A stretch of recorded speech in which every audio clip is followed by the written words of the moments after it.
Buenas tardes a todas y todos. Hoy defiende Pablo Sebastián Moro su tesina titulada Métodos de recuperación post-triatlón de larga distancia.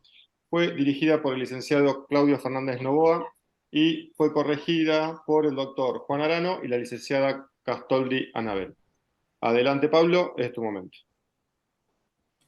Gracias. Buenas tardes a todos. Mi nombre es Pablo Moro y voy a presentar el trabajo de tesina titulado Métodos de recuperación post-triatlón de larga distancia. El tutor de la misma fue Claudio Fernández Novoa. Los puntos que voy a desarrollar para esta presentación son la introducción, el problema de investigación, los objetivos, el marco teórico, la metodología, el contexto de análisis, los resultados y por último la conclusión. Pablo, un segundo, perdón. Quedó ahí, Sí, Luis, quedó un cartel de la reunión, se está grabando y no sé si se puede sacar. No sé Eh, si lo ven todos o yo lo no veo lo yo tengo. solo. Yo no lo tengo. Ahí está. No, no, yo lo tenía solamente, no sé por qué, pero ya está, perdón. Perfecto, no hay problema. Adelante. bien. A modo de introducción, voy a decir que el triatlón es un deporte de resistencia integrado por tres deportes: la natación, el ciclismo y el pedestrismo. Al ser un deporte continuado, podemos decir que entre la natación y el ciclismo está determinada la primera transición y entre el ciclismo y el pedestrismo está determinada la segunda transición o T2. Dentro de las características principales, podemos decir que es un deporte de resistencia, ya que su práctica exige mantener un esfuerzo de manera eficaz durante el mayor tiempo posible. Otra de ellas es que se considera un deporte de acumulación, por lo tanto, vamos a depender de la sucesión de estímulos para generar adaptaciones fisiológicas y mejorar en su desarrollo. La ITU, que es la Unión Internacional de Triatlón, determina 4 distancias oficiales: el short, el olímpico, la media distancia y la larga distancia. El short está compuesto por 750 metros de natación, 20 kilómetros de ciclismo y 5 kilómetros de pedestrismo. El olímpico por 1500 metros de natación, 40 kilómetros de ciclismo y 10 kilómetros de pedestrismo. Mientras que la media distancia está formada por 1900 metros de natación, 90 kilómetros de ciclismo y 21 kilómetros de pedestrismo. Y por último, la larga distancia está constituida por 3800 metros de natación, 180 kilómetros de ciclismo y 42 kilómetros de pedestrismo. Desde 1985, que se corrió el primer triatlón en la ciudad de Buenos Aires, en el que participaron 142 atletas, hasta el día de la fecha, este deporte tuvo un crecimiento exponencial. Por ejemplo, en el Ironman de Mar del Plata del 2022 participaron 800 atletas, mientras que en el medio Ironman de este mismo año participaron 1.500 deportistas. Se lo considera atleta profesional al que basa su actividad en el deporte, y él mismo tiene una remuneración a cambio. Tiene también herramientas y un equipo interdisciplinario que lo ayuda en su preparación, mientras que el deportista amateur, además de la práctica deportiva, tiene obligaciones laborales. Únicamente para terminar con estas pruebas de larga distancia son necesarias entre 12 y 20 horas de estímulo dividido en los tres deportes. Los mismos son necesarias entre 6 y 8 semanas de preparación específica. Entonces, teniendo en cuenta las exigencias de este deporte, el corto tiempo de desarrollo, el crecimiento del mismo, la necesidad de recuperación y la ausencia de herramientas y protocolos para deportistas amateur, me pregunto, ¿existe evidencia disponible que permita abordar un plan de recuperación kinésica para un triatleta amateur post competencia de larga distancia? Para responder a esta pregunta, me planteé como objetivo general analizar la evidencia disponible sobre la efectividad de las intervenciones kinésicas para la recuperación de triatletas amateur de larga distancia. Y como objetivos específicos, identificar las repercusiones fisiológicas que se producen tras dichas pruebas, analizar la efectividad de las técnicas de recuperación existentes, reconocer la utilidad de cada técnica en relación a los tiempos fisiológicos e indagar sobre los métodos innovadores de recuperación. Dentro del marco teórico tenemos los factores de rendimiento, que es dentro del VO2 máximo, es la capacidad de absorber, transportar y utilizar el oxígeno en una actividad intensa, en un lapso de tiempo de 1 minuto por kilogramo de peso corporal.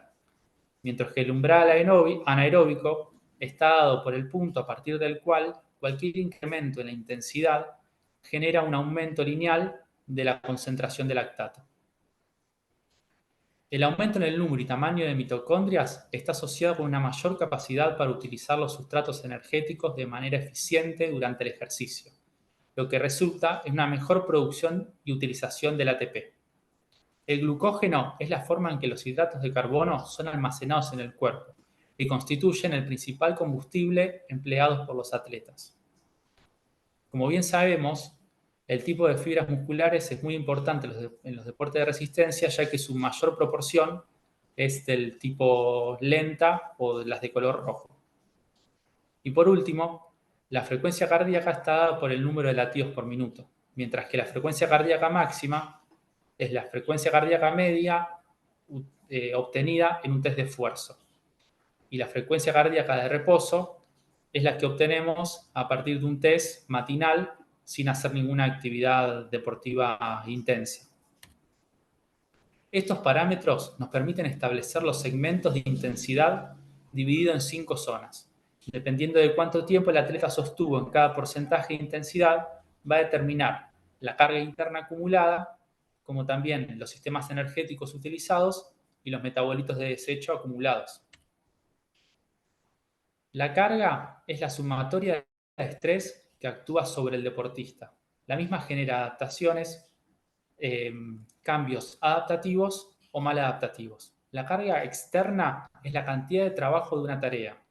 Esta está determinada por los parámetros como la distancia, el desnivel, el tiempo, el ritmo, la velocidad y los factores climáticos, como la temperatura, la humedad y la presión atmosférica. La misma es la que determina la intensidad de la prueba y se extrae de las variables obtenidas en los sistemas de posicionamiento global o GPS. Mientras que la carga interna está dada por el efecto del esfuerzo en el organismo y depende de los factores determinantes del rendimiento, como por ejemplo la experiencia, la edad, el sexo y los factores genéticos. Para evaluar esta respuesta se utilizan herramientas como el registro de la frecuencia cardíaca, como también la percepción subjetiva del esfuerzo o la escala de Borg. La carga aguda está dada por el estrés acumulado tanto en una sesión de entrenamiento, en una competencia o en una semana de acumulación. Mientras que la carga crónica está dada por el estrés medio acumulado en 4 semanas de preparación. Dentro de las repercusiones fisiológicas tenemos el daño muscular, o comúnmente llamado DOMS. El mismo tiene características particulares como por ejemplo dolor, rigidez e hinchazón. El mismo aparece entre las 8 y las 10 horas posteriores al deporte, a una actividad física, teniendo su pico máximo entre las 24 y 48 horas, hasta desaparecer entre el tercer y cuarto día.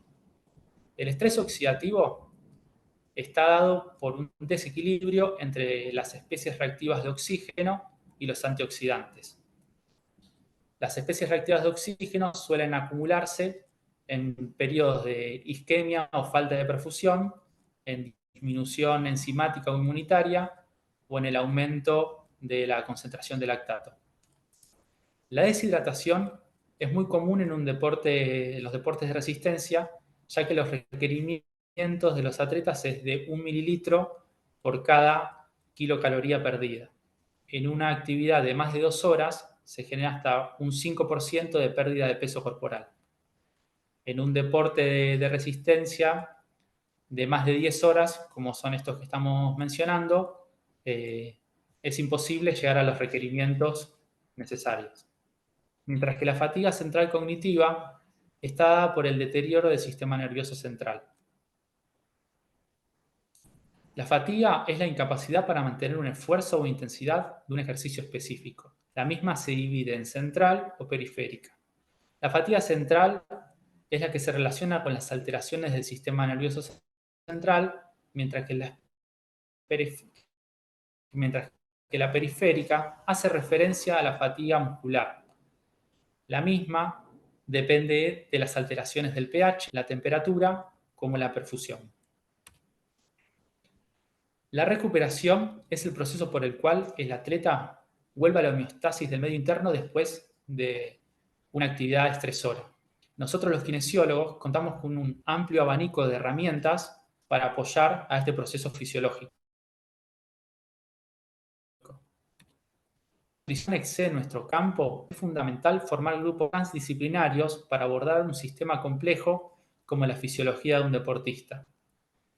Quiero recalcar la importancia de reponer líquidos, los depósitos de glucógeno, como también las proteínas para proteger la estructura.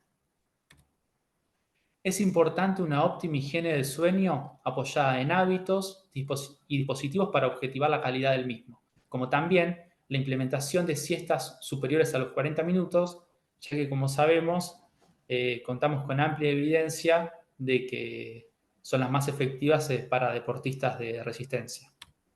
Las prendas compresivas están fabricadas con elastano y nylon, generando presión y liberación de manera estratégica y progresiva para facilitar el retorno venoso y linfático, con el fin de favorecer a la remoción de metabolitos de desecho. Las mismas, nosotros en este trabajo vamos a enfatizar en las medias de compresión, y las mismas vienen del pie a la rodilla o del pie hasta la ingle. La presoterapia es una técnica aplicada con elementos neumáticos locales. Las mismas vienen en forma de botas, brazos y tronco. Ellas activan el drenaje de los líquidos extravasados tras un esfuerzo intenso y producen efecto sedante y antiinflamatorio. La terapia vibratoria es una técnica de liberación miofacial. La vibración produce efectos fisiológicos agudos como el estímulo de los usos musculares y las alfa-motoneuronas. También un aumento del consumo de oxígeno proporcional a la temperatura. La masoterapia es una modalidad de tratamiento terapéutico manual que combina técnicas especializadas. El objetivo de la misma es disminuir el dolor, disminuir la inflamación y mejorar la circulación de retorno. Es la técnica predilecta por los deportistas de resistencia y nosotros como kinesiólogos contamos con el conocimiento técnico como también el conocimiento clínico para poder aplicar esta práctica. La oxigenoterapia hiperbárica es una herramienta que nos permite respirar oxígeno puro a una presión superior a la atmosférica, logrando una hiperoxemia para regenerar los tejidos no perfundidos en condiciones normales. Y por último, la crioterapia es la aplicación de frío a bajas temperaturas con fines terapéuticos. Los beneficios de esta práctica son analgésicos debido a la modificación en la conducción nerviosa y la reducción de la actividad metabólica y enzimática. La misma se desarrolla tanto en inmersión en agua fría como también en cámaras de crioterapia. La inmersión de agua fría se realiza desde los 15 grados hasta los 0 grados, mientras que las cámaras de crioterapia pueden llegar desde los menos 110 grados hasta los menos 195 grados centígrados.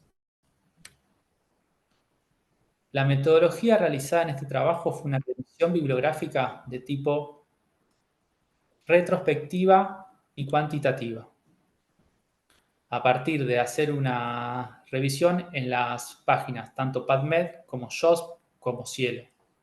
Los criterios de inclusión fueron que sea una investigación con enfoque cuantitativo y cualitativo, solo texto completo y publicaciones del 2013 hasta la fecha. Mientras que los criterios de exclusión fueron artículos anteriores al 2013, artículos que no se consiga con texto completo y artículos que no analicen deportes de resistencia. En el contexto de análisis, incluimos 5 artículos. En el trabajo Modelos de crioterapia y recuperación para corredores de media y larga distancia del año 2018, el objetivo fue comparar los efectos de la inmersión en agua fría, las terapias de contraste y la crioterapia del cuerpo entero, en la recuperación posterior a un daño muscular inducido por el ejercicio. La metodología utilizada fue exponer la intervención a 12 corredores de una universidad de Japón con un VO2 máximo relativo de entre 50 y 55. Los mismos fueron tratados con cada una de estas técnicas y también tuvieron una intervención control, con un lapso de descanso de 3 días de recuperación entre cada una de estas intervenciones. Las medidas evaluadas fueron la percepción subjetiva del esfuerzo y la concentración de creatinquinasa y proteína C reactiva. Las mismas fueron evaluadas antes, a la hora de realizar la intervención, a las 24 horas, a las 48 horas, a las 72 horas y a las 96 horas. Los mismos fueron testeados con una prueba incremental en cinta cada 6 minutos, con un tiempo total de 60 minutos y una tasa del 75% del VO2 máximo relativo.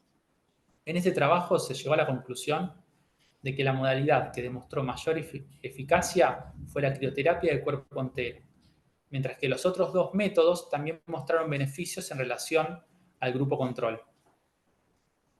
En la siguiente revisión bibliográfica realizada en el 2018, se buscó evaluar el impacto de las técnicas de recuperación sobre el dolor muscular de aparición tardía, la fatiga percibida y los niveles séricos de marcadores de inflamación en deportistas de resistencia. Los criterios de inclusión fueron que los trabajos se hayan implementado una sección de ejercicio de resistencia previo a la intervención de recuperación y que tanto los DOMS como la fatiga percibida y los marcadores séricos sean valorados de manera objetiva.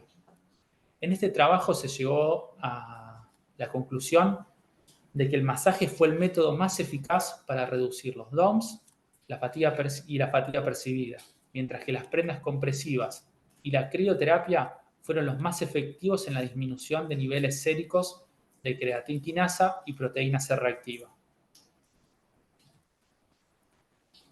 En la revisión bibliográfica, el efecto de la presoterapia sobre el rendimiento y la recuperación en el tratamiento de dolor muscular de aparición tardía, fueron seleccionados 2 estudios de 322 preliminares, con un tamaño medio de muestra de 25 deportistas. En el mismo fue realizado según las directrices PRISMAS. Y los criterios de inclusión fueron que los estudios sean controlados y aleatorizados. La edad media sea de 18 a 65 años y que se realicen intervenciones posteriores a una práctica deportiva. En este trabajo se llegó a la conclusión de que la presoterapia tuvo efectos leves en la recuperación de DOMS. No obstante, los resultados no fueron significativos para los niveles séricos de inflamación, tanto de creatinquinasa como de proteína C reactiva. En el cuarto trabajo, titulado Los efectos de las prendas de compresión sobre la respuesta fisiológica después de correr cuesta arriba, fueron evaluados 10 corredores masculinos entrenados, en 9 oportunidades divididas en 3 bloques de 3 intervenciones, realizando un protocolo incremental en cinta de 8 kilómetros con un 6% de inclinación a un 75% del VO2 máximo. En cada bloque fueron utilizados distintos tipos de medias de compresión, de baja, de media y de alta presión. Los atletas fueron evaluados previos a la experiencia, posteriormente a las 24 horas y a las 48 horas. Los parámetros valorados fueron la tolerancia del dolor con algómetro en gemelos, la medición de la fuerza de tobillo con torquímetro y los niveles séricos de creatinquinasa.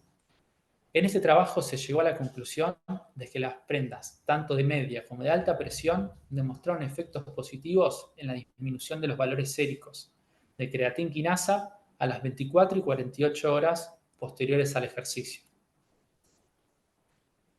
Y por último, en el trabajo Terapias del masaje disminuye el dolor y la fatiga percibida después de un triatlón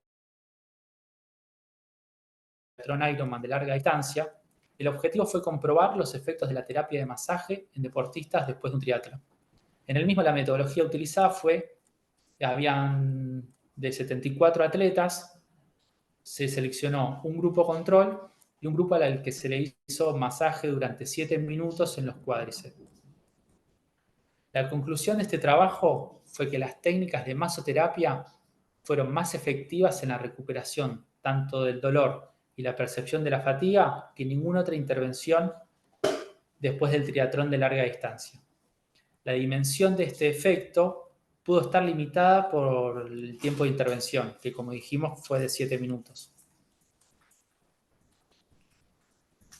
A modo de resultado hice un cuadro de doble entrada en el que en las columnas coloqué las variables estudiadas como la fuerza muscular, la resistencia, el dolor muscular de aparición tardía, el rango osteomuscular y la concentración tanto de lactato, creatinquinasa y proteína C reactiva.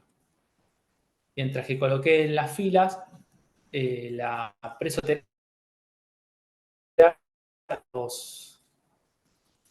recuperación, como la presoterapia, la oxigenoterapia, la masoterapia, la terapia vibratoria, las prendas compresivas y la crioterapia. Asigné el color verde a los métodos que demostraron ser eficaces, el color amarillo a los que son moderadamente eficaces y el rojo a los no significativos.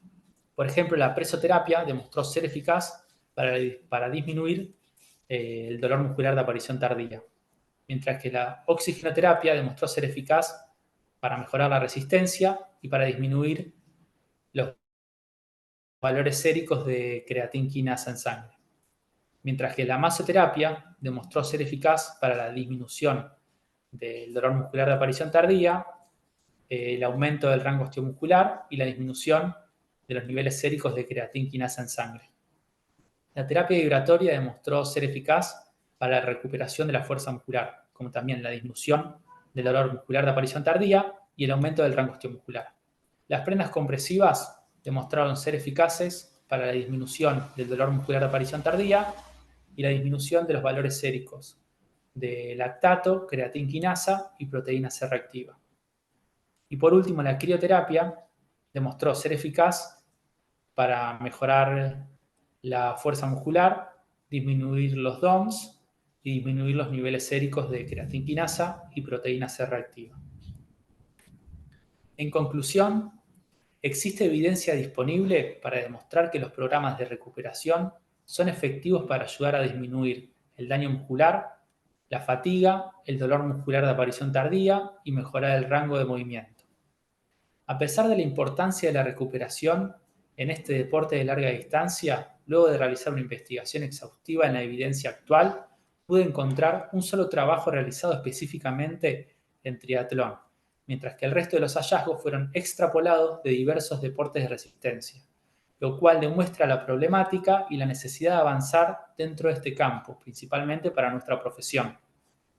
El rol del kinesiólogo es fundamental en el proceso de recuperación, ya que puede evaluar e interpretar los factores clínicos, fisiológicos y biomecánicos que afectan a la recuperación.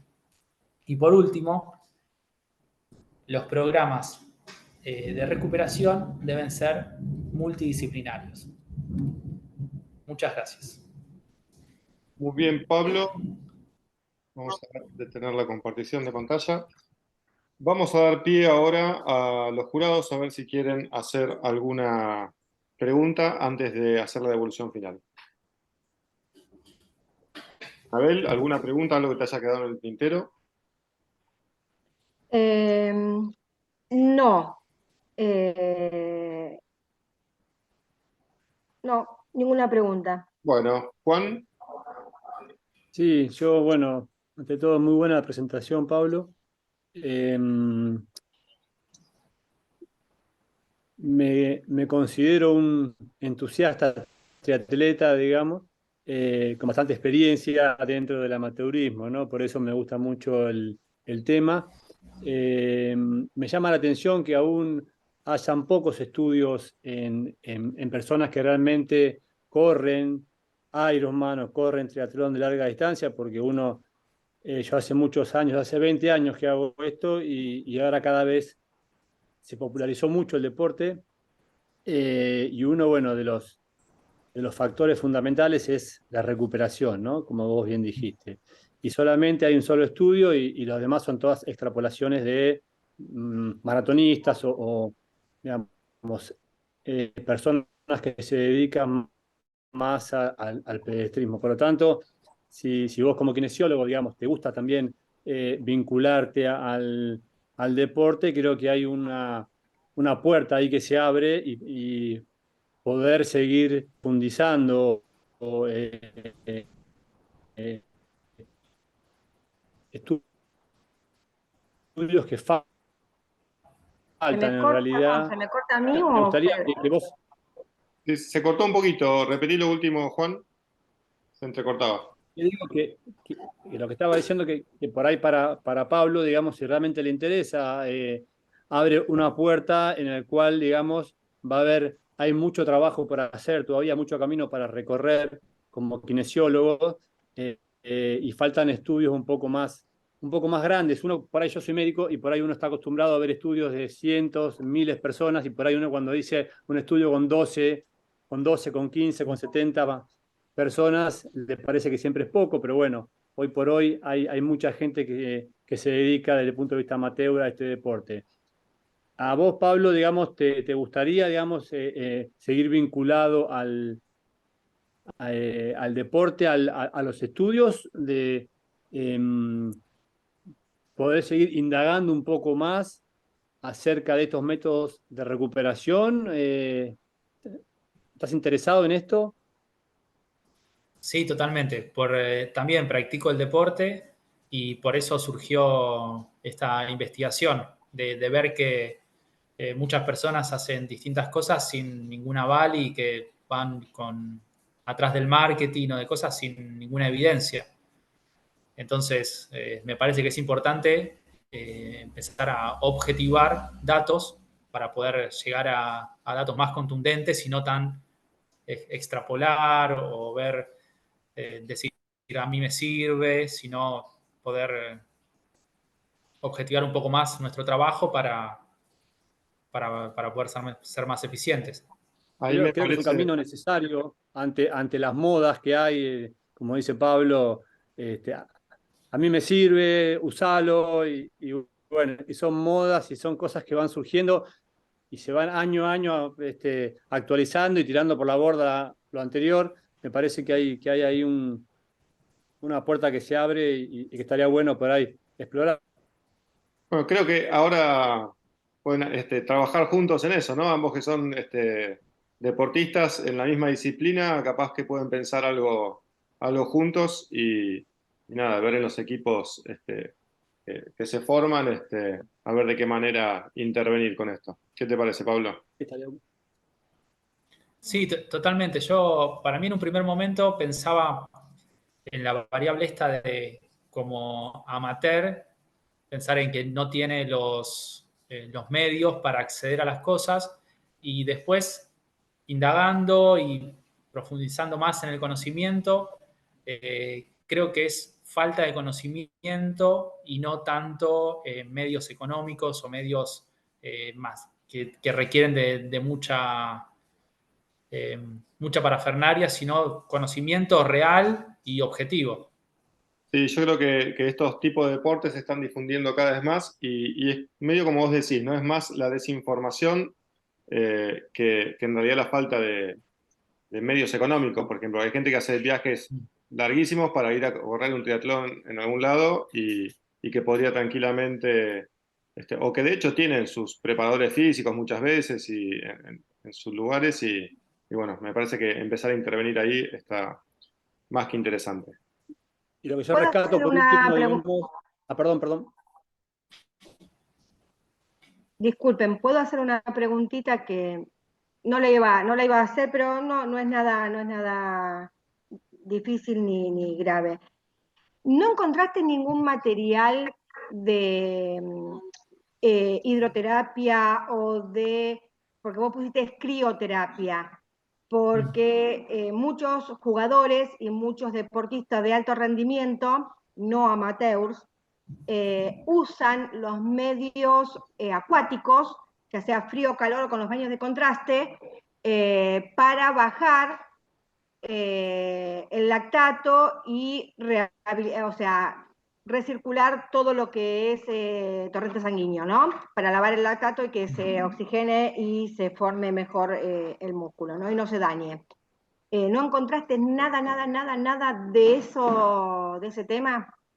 Sí, encontré también sobre Profesora, hidroterapia, encontré también sobre recuperación activa, también foam roller, hay muchas otras técnicas, pero bueno, la verdad que tuve que focalizar el trabajo ok, lo comprendo. Porque como decía que, o sea, yo leí que la crioterapia no favorecía nada, me llamó la atención, ¿sí? Por eso te lo preguntaban, nada más. No, es que yo desde lo que veo, desde mi percepción, entiendo que sí, pero dentro en la evidencia no lo puedo apoyar con Perfecto, trabajos, que es esto lo que digo, la importancia de perfecto. eso. Eso quería saber nada más. Bueno, muy bien. Juan, ¿estabas por acotar algo más? Yo quería por último decir, bueno, que en un deporte, digamos, tan complejo, ¿no? Que son 3 disciplinas juntas, además del preparador, digamos, del profesor, del nutricionista. En los últimos años, el rol del kinesiólogo está jugando cada vez un papel mucho más preponderante que hace unos años, digamos. Todo triatleta que se preserva en el tiempo o que se mantiene en el tiempo, independientemente de su nivel, porque el nivel de cada uno va a depender de factores sociales, factores económicos, factores familiares y otras cosas que no necesariamente tienen que ver con el deporte, pero ya muchos ya tienen su kinesiólogo en el cual confían mucho más que en su profesor o en su médico, digamos, lo cual habla de un rol fundamental del kinesiólogo porque uno tiene que pensar que no solamente es la recuperación post carrera, que se correrán 1 o 2 carreras largas al año, sino que en esas 6 a 8 semanas que decía Pablo, que lleva, digamos, de preparación específica, digamos, son las semanas de mayor carga, pero vienen ya de meses y meses de preparación. 6 a 8 semanas de máxima carga, y también ahí se necesita una buena y pronta recuperación cada semana para poder volver a cargar, digamos. Sí, totalmente. Yo me enfoqué en lo agudo, pero también con este concepto de empezar desde lo agudo para después extrapolarlo a lo crónico. Siempre pensando en el día a día para después llevarlo a lo crónico y a las adaptaciones estas, como dijimos que es un deporte de acumulación. Que el éxito del mismo depende de eso, depende de poder absorber la mayor cantidad de estímulos. Y dentro, o sea, también como es el avance del deporte, pasa esto, pasa que cada vez se está acumulando más trabajo, más horas de carga, más intensidad.